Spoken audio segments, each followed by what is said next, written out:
Coming to you live with the insight you need from the financials and political capitals of the world to the heart of innovation. This is Opportunities to Consider with your host, author, speaker, and corporate strategist, Hunter Gayler.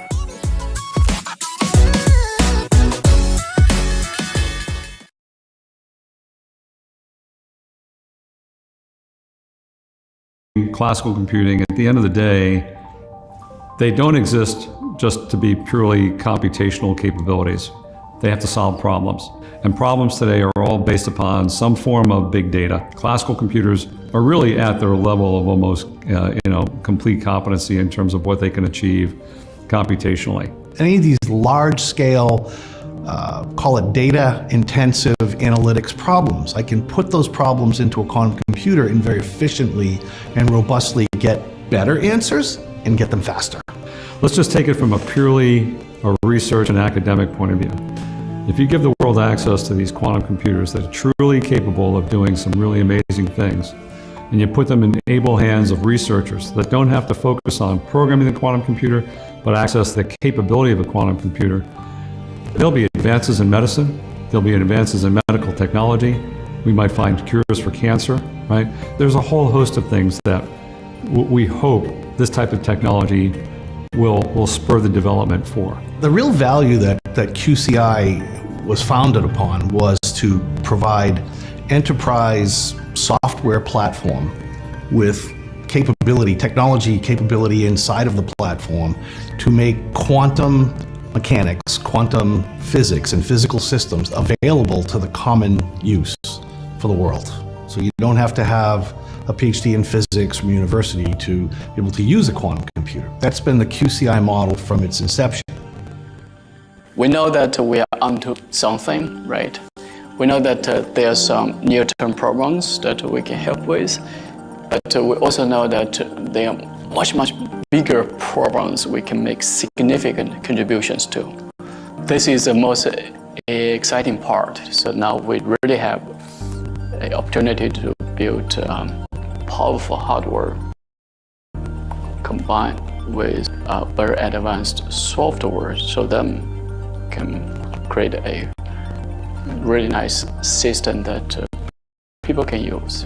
I'm very optimistic about the quantum future. Yuping has a vision for quantum computing. He wants to bring quantum computing to the world because he wants to have a big impact on the social benefit of this world, and he knows that quantum computing can do that. Dr. Yuping Wang is a special individual. He has a vision for applying himself, his mind, his body, to doing something that is really, truly valuable. He is so passionate and committed about the science that he has such a strong vision of what this core technology can do. I believe that great leaders make great companies, and the company has just an incredibly hardworking overall management team and very loyal employee base that is just so excited about creating quantum technologies and applications that will change the world. I think this is one of the most important things that the QCI has going for the company. What I want to demonstrate to anybody who comes in contact with QCI is that we have real technology that can solve a problem today, a meaningful problem using quantum technologies. That is our foundation. Our mission is never going to change from that. This company can actually take us into the future and build something that's really going to be meaningful. And I have no doubt with the team that we have, Yuping, Bill McGann, and the rest of the senior team and all the folks who are working for us today, we absolutely have that foundation to be able to do that.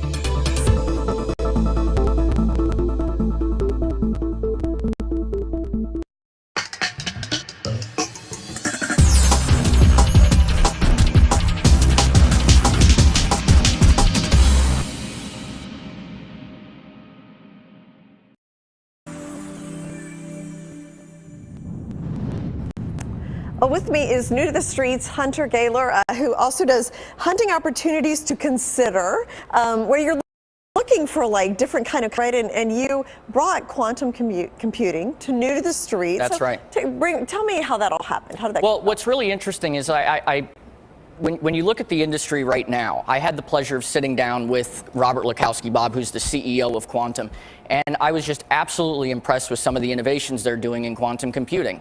The industry applications that their technology will enable in the future, I mean, it's a massive game changer. And I think when you spoke with him as well, you see the opportunities that his technology works for all industries, healthcare, medical, autonomous driving, I mean, you name it. But what also, Jane, really impressed me was the leadership and the background of the company. Very strong technology stack, very strong management and leadership. So, you know, it's going to be really fascinating to watch the growth of the company. Yeah. So, it's fascinating. Just the quantum computing industry in general. I mean, I think everybody agrees that's where we're headed. You know, the question is, when do we get there, and how mature are we? I mean, what do you see this kind of having an impact on society? Quantum computing. Well, you know, when I sat down with Bob and I was talking with him and really kind of understanding where they see it going, because they're the ones in the business. Right. They're the ones creating, they're yeah. on the front lines. Mm-hmm. I think it's creating the democratization of being able to solve problems at a much more rapid pace. Yeah. We really haven't had that before. But now that we have something that's more tangible, people like you and I will be able to, you know, have access to devices now that can solve problems. I mean, look at the technology in an iPhone today is more advanced than the space shuttle when we went to the moon. So you think about how technology is getting smaller and smaller and smaller and more affordable. And now with this chip that they have, I mean, it's really going to be remarkable to see where this goes. So I think we're going to see it very close. I mean, when I spoke with some of the leadership and learned about what they were doing more in depth, I think we're very close. I think we're very close, just based on my conversations.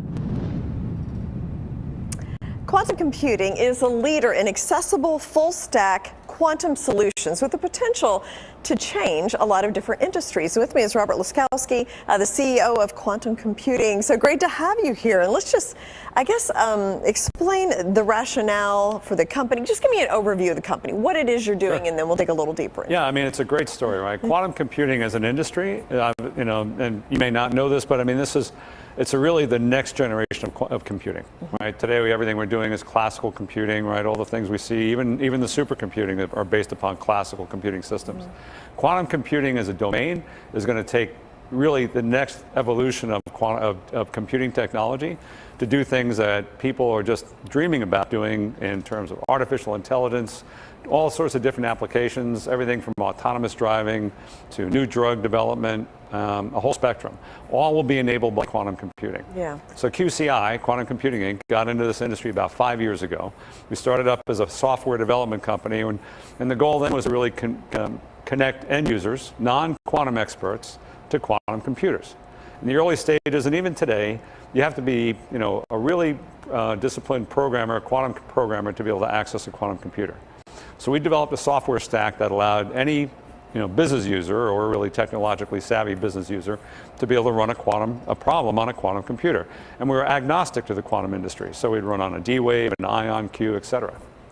But we've recently changed, and we've evolved into what we'll call a quantum ecosystem, where we offer everything from software to hardware and some additional quantum-enabled technologies. Yeah. So the company is really, you know, becoming a leader in this quantum computing space. And then does that have to do with the acquisition of QPhoton? It does. Okay. That was a great enabling technology for us. So we did this acquisition back in June. As I said, we started off as a software company, and one of the impetuses behind us looking at this as an acquisition was the fact that, candidly, the technologies that are out there today, and there's a whole stack of them, everything from IBM and Google and Microsoft and others that are doing these, you know, developing quantum computers in a more classical way. We identified this technology as being something which was going to give us a real jump start into the industry. We weren't planning on being a hardware company, but with the acquisition of QPhoton, we've become a hardware company, and we've actually become a full quantum solutions company. So that was a pivotal moment for us with this acquisition. And you have a quantum chip as well. We do. So there's a whole suite of capabilities that we have, right? So when we think about quantum computing, most people think about the actual computer. And when they think about the actual computer, oftentimes they think about the sort of chandelier image that IBM is putting out there, because that's their machine. It's actually a beautiful looking machine. But what we've done is actually taken the reverse approach. We've developed practical quantum technologies, which is, in that world, is really kind of, it's game changing, because we have a room temperature desktop quantum computer. So while the other superconducting computers require cryogenics and really very heavily oriented infrastructure to support it, we don't require any of that.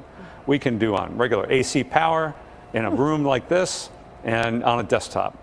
But we use photonics for our quantum capabilities, not the more traditional gate model computer, and it makes a huge difference. But it's not just about computing, it's about all the other additional technologies. Like we have LiDAR, quantum imaging, cybersecurity. So we have a whole suite and a whole solution set that go along with this technology. And all using the quantum. So let's talk about cybersecurity a little bit. What's your approach to that? So cybersecurity is a very holistic approach, right? People focus, sort of the holy grail right now is looking at encryption and decryption, right? We all know that our US adversaries are intent on scooping up all of our secrets, right? And that is because they know that someday they'll be able to crack that code, that encryption, and they'll be able to do it with a quantum computer. But cybersecurity is so much more than just encryption, right? It's everything from peer-to-peer authentication. So I want to make sure that I'm actually doing a transaction with you and I know who you are. And I may not know who you are, but I want to be able to authenticate that you're the person that I want to communicate with. You need to have a secure capability to be able to do that, so it has to be encrypted. And you need a secure transport layer that'll actually allows you to do that. So quantum computing allows us to do all those things, and with our technology, we have that full stack quantum cybersecurity solution. Yeah, very interesting. Now the QPhoton, so how is that acquisition going? How is that integrating? It's great. When we started off, we were, the CEO of QPhoton, Yuping Wang, is a tremendously talented and gifted scientist. He's brought with him this intellectual property that he's developed that, combined with our technology, have really enabled us to get into the marketplace with a full quantum computer. But the integration itself was seamless. Right? It was a perfect match between two companies, and it's classic 1 + 1 = 3. This is 1 + 1 = 10. We have this ability to really integrate. We've hired a bunch of new folks along with the acquisition. And I'll tell you what, this company is off to the races. Yeah. And so then how does that acquisition appeal to investors, or how does that change the company for your strategy going forward? So, candidly, we are far ahead of our competitors. We have the ability to do really, really complex problems with thousands of qubits, right, variables, right? In quantum computing, a qubit is a measure of its capacity. But we have that ability to do really, really complex problems today, where our competitors are aspirationally hoping to be able to do the same thing in several years. Interesting. And it's because of the difference we've taken with the photonics approach versus the classical gate model approach. So it's incredibly advantageous for investors. We're very early stage, obviously, but we're doing things like today. And as a culture in our company, I don't like to talk about what we may be doing in the future. I talk about what we can do today to solve problems, and we're solving those problems today. So here's a new term, reservoir quantum computing. I'd never heard that before. What is that? Well, there are many different ways to do quantum computing, right? And the techniques that we use are fundamental, they're core, right? So the photonic approach, we have an entropy quantum computer, EQC, and we've launched the first one of that is Dirac-1, that's what we called it. We make that available via subscription service. The reservoir quantum computer solves problems a slightly different way, and it handles AI and machine learning capabilities, more predictive types of approaches. So we have a couple of it's a special use computer, but it allows us to be able to take on these complex problems that people are really hoping to solve. Yeah. Now, would this ever be able to be used by the masses, quantum computing? And what would be the application? So that's the goal. Okay. Right? Our goal is to really democratize quantum computing, to get it out there in the world and make it this sounds like a bit of a fantastic vision, but it's a vision where we hope to be able to put these in a laptop someday. And that's not too far off in the future. Right? We already have a desktop quantum computer. So being able to scale that down to something that both cost and size-wise are available, absolutely doable. What it's going to enable people to do, and this is the thing, right now today we know quantum computing is going to solve big problems, logistics, supply chains, cybersecurity. It's what we don't know, right? When you put it in the hands of people that have imagination, we talk about our kids. Right? 10 years from now, those kids are going to be solving problems today we can't even begin to dream about, right? That's where the innovation is going to come from. The excitement about what we can do is putting it into the hands of people that really, really want to solve the world's problems today. And what about quantum sensing? Explain that concept. So you might be familiar with something called LiDAR, right? Yes. LiDAR is a way to be able to, pick up, to do observation at distance, right, for different light spectrums. Self-driving cars have a lot of it. Right, they have a lot of it, right? So that's a sensing capability, and we have that ability to provide LiDAR. We've proven that with our current capabilities. We've got LiDAR that can be put onto a machine to be able to do medical imaging. So imagine you can no longer have to go for an X-ray or an MRI, but you can, with low power, at distance, be able to see inside the body and soft tissue and determine if there's a tumor there, right? So applications for mammograms or for other types of non-invasive low-powered capabilities is going to change the medical industry. We have the ability to use a LiDAR for autonomous driving or other autonomous types of vehicles. Yeah. And so this type of technology is going to be game-changing. Yeah. Now, in your opinion, where would you say the U.S. ranks in terms of quantum computing versus some of the other countries in the world? So it's a very competitive environment, right? I think it's difficult to say. I always, from an American's perspective, want to say we're the leaders in this technology. And I believe we are, but I don't believe that there's a big gap between us and our adversaries. We know our adversaries are very intent on trying to make leaps and bounds progress in quantum computing. And we're the kind of company that we are going to help contribute to that American stature in terms of that position and making sure that we stay in the forefront. We're very dedicated to that. You see what's going on in the industry today. A lot of investment going on in quantum computing, not just private sector. Government is very dedicated to this. The recent CHIPS Act, for example, is geared toward reshoring all chip manufacturing here. Well, quantum computing has a play there. You talked earlier about our chip. So core to our technology is a lithium niobate chip, right? New chip technology, not old chip technology. Part of the research and development money coming out of the CHIPS Act hopefully will come to us. It'll enable us to be able to build our first laboratory to do that. And I'll tell you, I'm committed to doing that anyway, irrespective of government funding. Yeah. But this is such a national security imperative. That's right. That we believe that this is going to get funding from the government. Yeah, absolutely fascinating. Thank you so much, Thank you, Robert, Jane. for coming.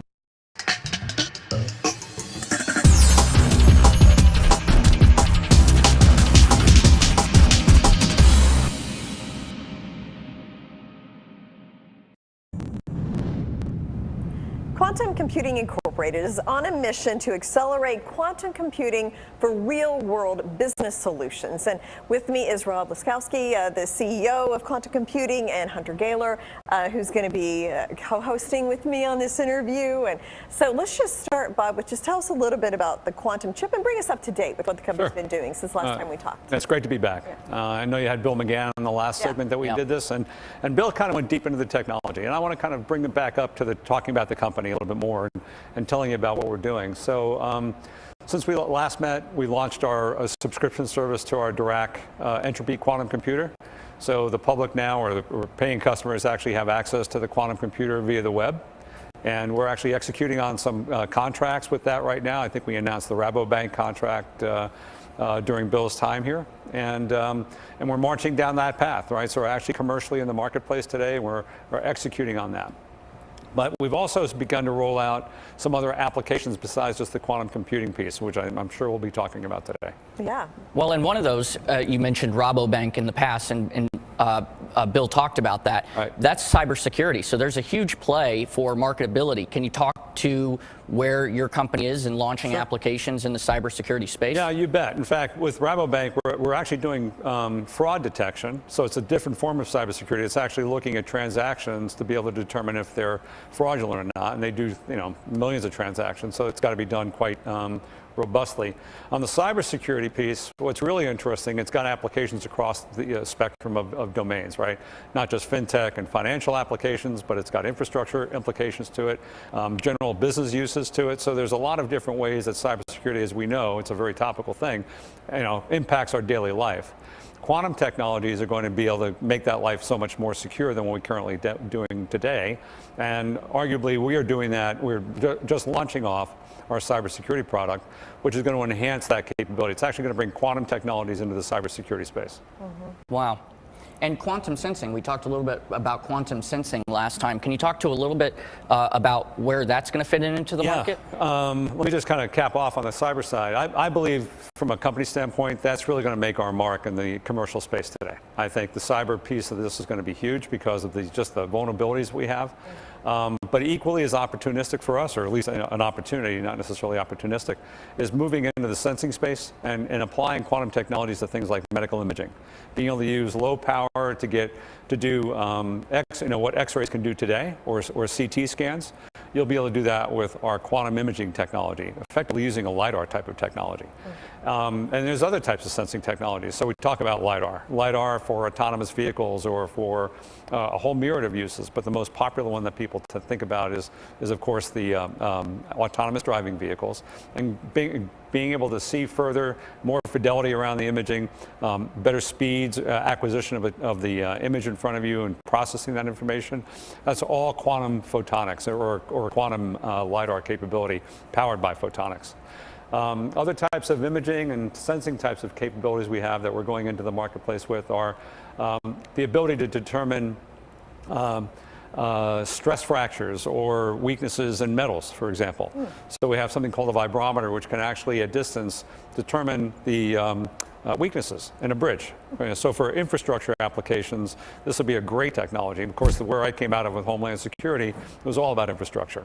And the road infrastructure or aircraft wings and things like this, those types of infrastructures they fail, and the more we can get insight into them, obviously the safer they can be. Yeah. And some other corporate development that we read about is your random number generator, or your quantum random number generator. Right. Can you talk a little bit about, walk us through what that is and what the potential market applications are for something like that? So that's I'd say our first, outside of our computational capability, our Dirac, that's our first real product in the quantum space, outside of our computational capability. A quantum random number generator. So random number generators have been around for a long time, right? And they're used for security, they're used for simulations in the financial markets and the risk management markets, but they're not really random.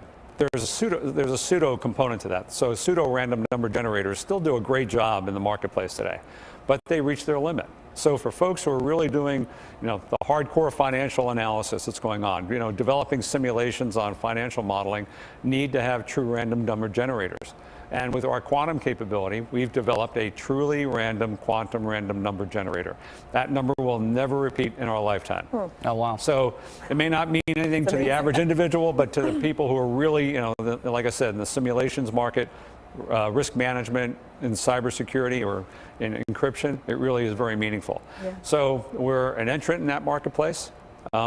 It's a big market. I'm not going to make my company's business around this, but clearly it's a great opportunity for us to get into the marketplace. It kind of sounds like something like a casino would use, like gaming. Right, gaming, exactly. Brokerage firms. That's a perfect application for it. So anywhere you have these sort of randomness types of events, they have to be generated by something that a random number generator is really predicated on.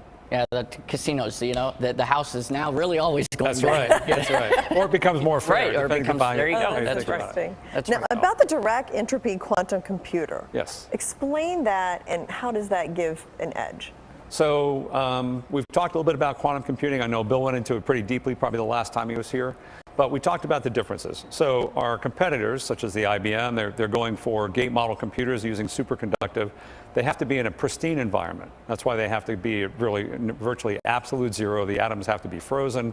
There's a big investment in maintaining that infrastructure so you can do the calculations. And there's a lot of error correction that has to go on just because of the way the calculations go. Because they don't want to have any noise, right? Conversely, with photonics, noise is our friend.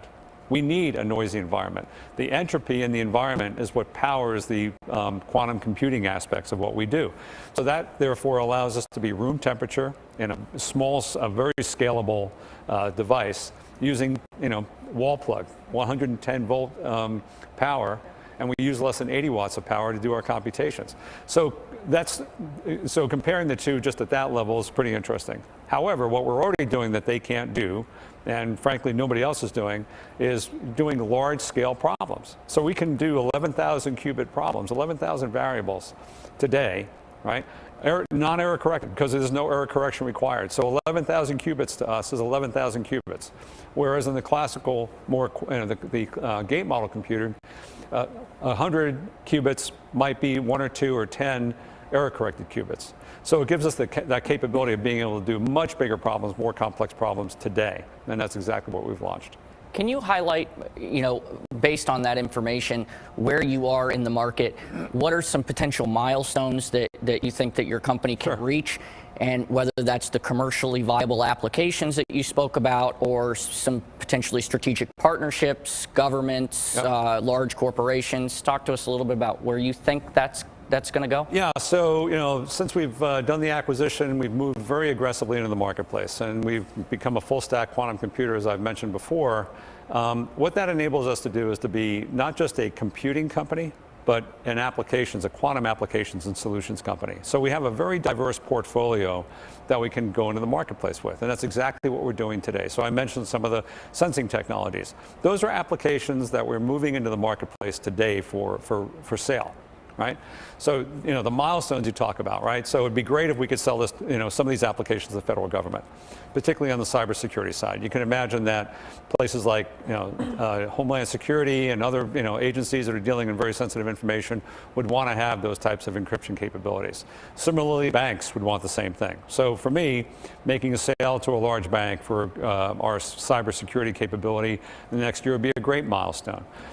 Getting government contracts. Clearly we've set up a government subsidiary that we can just do government-only work, because that's the way the government works. They want to make sure that they have a sort of a clean organization they can do business with, and by that I mean one that can really stand up to all the requirements the government has to meet their security requirements. So we have a government subsidiary for that.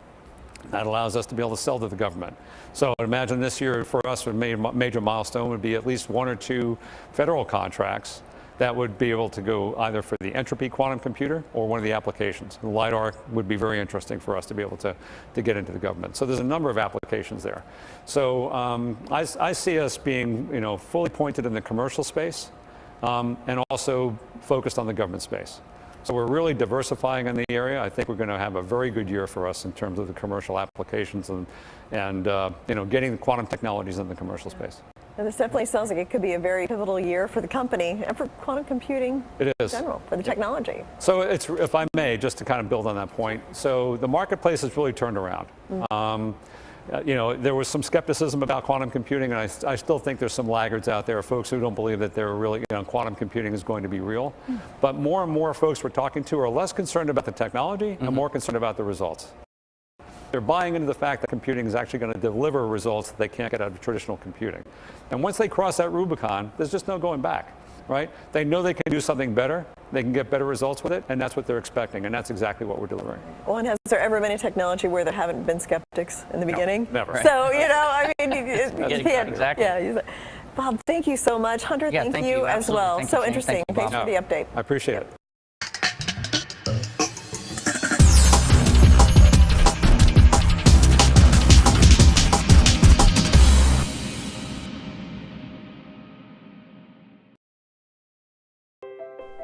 Lameness issues, joint pain, and osteoarthritis can be difficult to treat and debilitating for an animal's health and well-being. Take control of lameness issues and joint pain. Introducing Spryng with OsteoCushion technology. With just one injection, Spryng with OsteoCushion technology targets the root cause of lameness issues, joint pain, and osteoarthritis, helping animals do what they do best.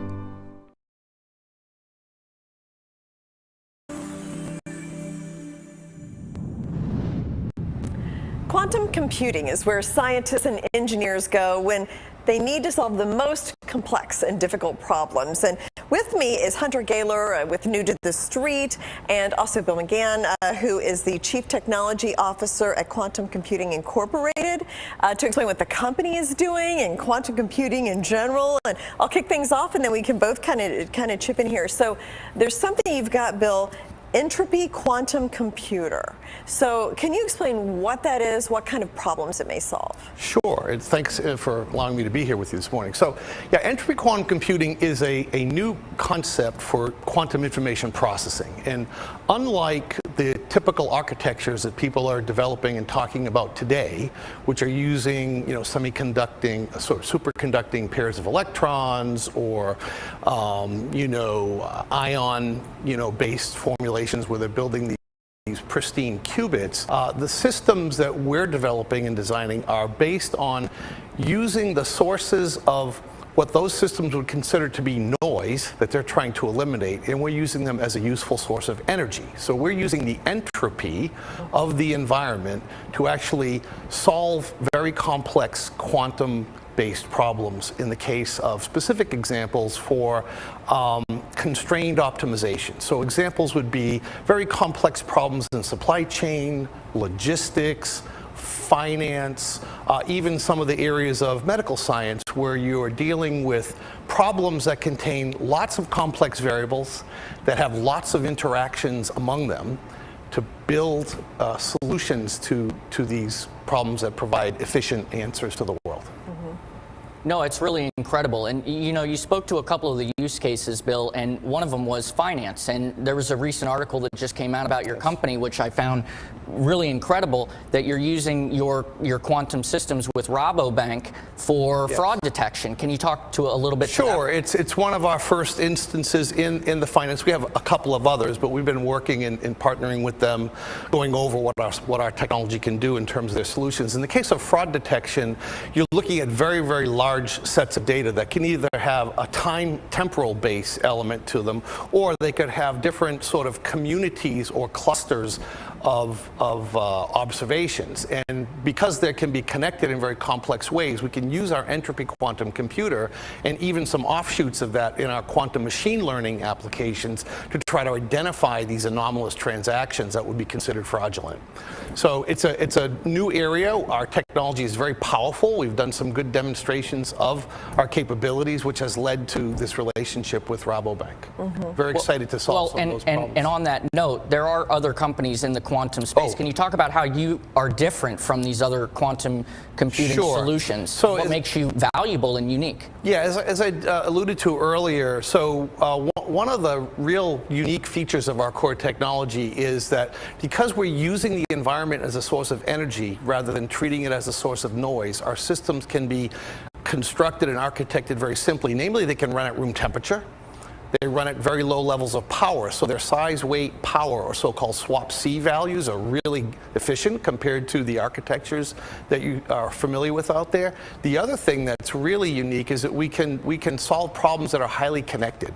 So I alluded to the fact that real-world problems tend to have a lot of complexity in terms of the number of variables that can cause an effect or a result. And those variables interact with each other.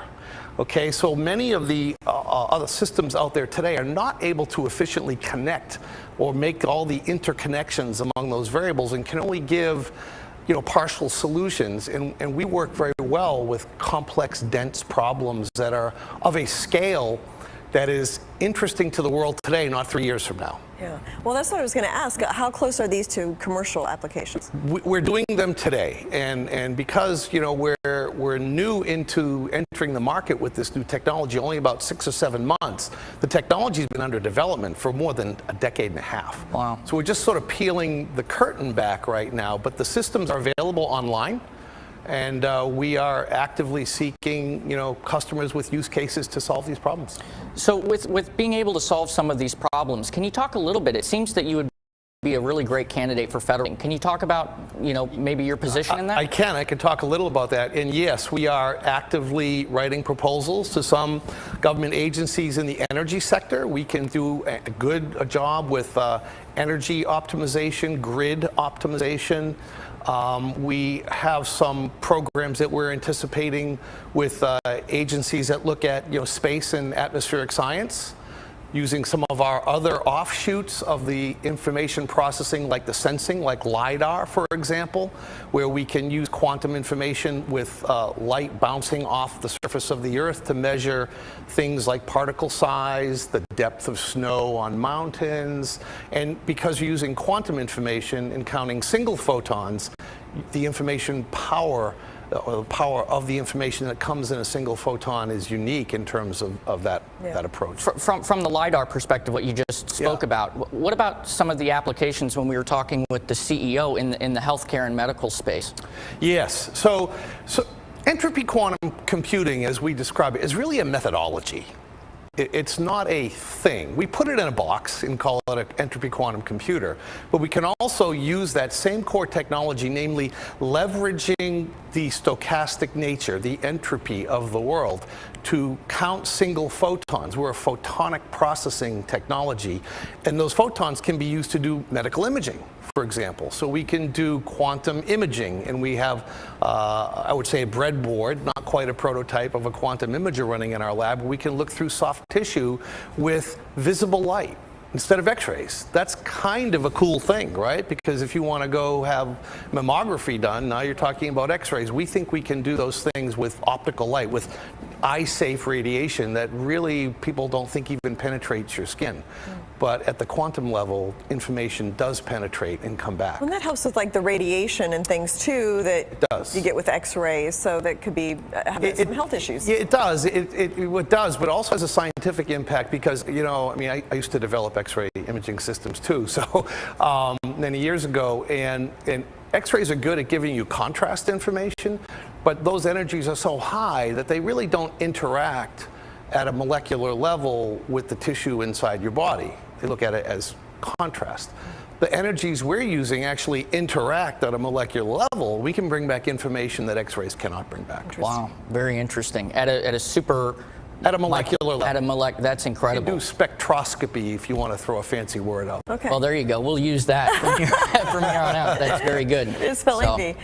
Well, thank you so much. But fascinating, and the applications, I mean, are really exciting too, I think, for the future. It really seems like it's a game changer in the industry, and that's what's really exciting about this. Hopefully one day we can get an intro, because photonic, whatever. Come visit us in our lab. We'll do a demo of all those things I talked to you about. That's really incredible. I look forward to it. Yeah. Thank you. Thank you. Pleasure.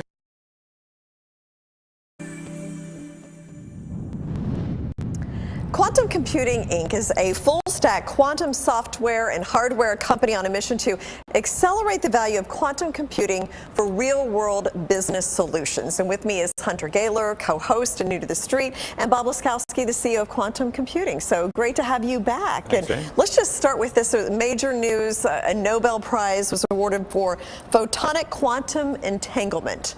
So explain that, and how does that vindicate the work that you're doing? Well, it really, it's great. It's the whole notion of entanglement has been debated for a long time. It goes back to Einstein. Didn't believe that entanglement existed. He thought there were other variables, hidden variables, that ultimately were responsible for these, like what he said were spooky actions, right? That's the way he termed it. But the work that was done by the awardees just validated the fact that you can entangle photons, and that's the essence of quantum computing. And it's a deep science, right? But at the end of the day, for us, it's very validating. It proves that a couple things. A, photonic computing is real. This notion of entanglement is a real thing. And the business applications of what that ultimately will empower for us to be able to take this into the marketplace is really, again, I just can use the word validating, because it's great to see that kind of announcement come out and recognize the hard work that these men have done. Yeah. Well, you recently had, with one of your subsidiaries, some news come out with regards to, this NASA contract. Can you talk about a little bit about how your company is working on that contract and what that means for the growth of your company? Sure. It's really the first meaningful commercial or contract we've had on that work, or any of the quantum work, really. And so it's two things. Number one, it again validates the need for these types of technologies, the things we can do with photonics, LiDAR in particular. That's what this contract is. It's helping us further refine the LiDAR capability that can be used from space to determine snow depth from space. That has environmental impact, obviously. There's some other uses for it. There's sort of dual use capabilities there. But it's very, again, I use the word validating several times here, but it really is. It's confirmation that the work we're doing is really good work, right? And it has commercial and, in this case, scientific applications to it. But to your point about the establishment of the wholly owned subsidiary, we needed that mechanism to be able to do business with the government. You know, you can have commercial companies do business with the government, but in this environment, particularly with the sensitive technologies that we're using, the government has its requirements that it wants to see companies that are U.S. owned, have U.S. personnel in them that they can trust, obviously, for sensitive technologies to be able to do the contract work. So we established Key Solutions, QI Solutions, as that mechanism. It's headed up by a veteran, a very proven leader in that space coming out of the DoD environment that has done companies like this in the past, transferring technologies from commercial into military or scientific use. But the important thing is we have a mechanism now by which we can transfer our capabilities to government contracts. And we expect a lot more coming on the heels of that. And what does that mean for the revenues of your company? Well, it's great. I mean, the government, you know, is typically, for early stage technologies like this, the government's the first one to take the risk and try to apply it. And oftentimes, as you've seen with a lot of the investment that's been going on, it's coming out of the government. At first, it was for research. Past few years, you know, it was just about research orientation. But what's coming out now is for application of technologies. And the government, you know, we talk about government being risk adverse or what have you. The government will put money into technologies that they think are going to have a material impact, national security impact, scientific impact, and that helps lead the commercial market into the space. The commercial markets always look for some sort of validation, and the government gives it that validation by saying, hey, we're investing, so this is something you should be doing. So even to the AI arena that's so often talked about, government invested in AI decades ago. It just never materialized as a really useful technology until we had things like better computers and more information, right? But the early adopters were always on the government side. So this is a similar mindset. It's interesting. And talk a little bit about the security launch now that your patent has been awarded, addressing unconditional network security. And what does that mean? So first off, at the corporate level, you know, we've talked about the things we're going to be doing, and we're doing them, right? So it's not just hyperbole, it's not just hype. It's about saying we've got these technologies, we've developed them, we're bringing them in the marketplace. So first was, well, not first, one of the early ones was LiDAR, right? Similarly with cybersecurity, we have the using photonics and the same core technology, we have the ability to do things differently. So cybersecurity applications, near and dear to my heart, spent a lot of my adult life working in these problems. Being able to look at post-quantum cryptography applications. So the concern is quantum computing is going to break RSA encryption. So all our secrets are going to be known. It's true, it will happen. Hasn't probably happened yet, but it's going to happen. So how do you protect against that? You need other quantum systems to be able to do that. So we step right into that void. We are right in the middle of being able to provide authentication, secure networks, and encryption to secure against the quantum threat. Yeah. Interesting where this is all going. Well, it's incredible to see the company and where it's going from when we first started talking with Bob to now, and actually seeing, you know, the headlines and the news and the awarding of these contracts. I think it's a testament to what they're doing and what the future of quantum is. Oh, without a doubt. I mean, we've got a great team. No, without, you know, I think we've got the best team in the industry, to be quite candid. I would say that. But honestly, I think we really do, because we're bringing the technology to the marketplace. And candidly, we are ahead of the competition, both computationally, and that's the benefit of the company, right? The company is not just a one-trick pony. We're not just doing computational stuff, right? It's just not about creating a quantum computer. We have all these adjacent quantum technologies and these solutions which we're bringing to the marketplace that really, it's unparalleled to anybody else that can do this. We're, I think, one of the few companies, if not the only company, doing this today. So we have a very broad base on the market. We're executing on the quantum computers that we talked about the last time, the Entropy quantum computer, our Dirac 1. We're going to be releasing our Dirac 2. Both optimization capabilities. One does QUBO, or quadratic unconstrained binary optimization. The other one does integer-based optimization. Different problem sets. In fact, the integer one is a much more complex optimization capability. It's going to hit the market, and it's going to be used for supply chain, logistics, really, really complex problems. So it's amazing, right? It's just it's a great opportunity for this company. It is amazing, and it's amazing to imagine, and it feels like some real-world applications are starting to come to fruition. So. That's for sure. Yeah, very exciting. Yeah, thank you so much, Bob, and thank you, Hunter, as well. Thank you, absolutely. Thanks.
Coming to you live with the insight you need from the financials and political capitals of the world to the heart of innovation. This is Opportunities to Consider with your host, author, speaker, and corporate strategist, Hunter Gayler.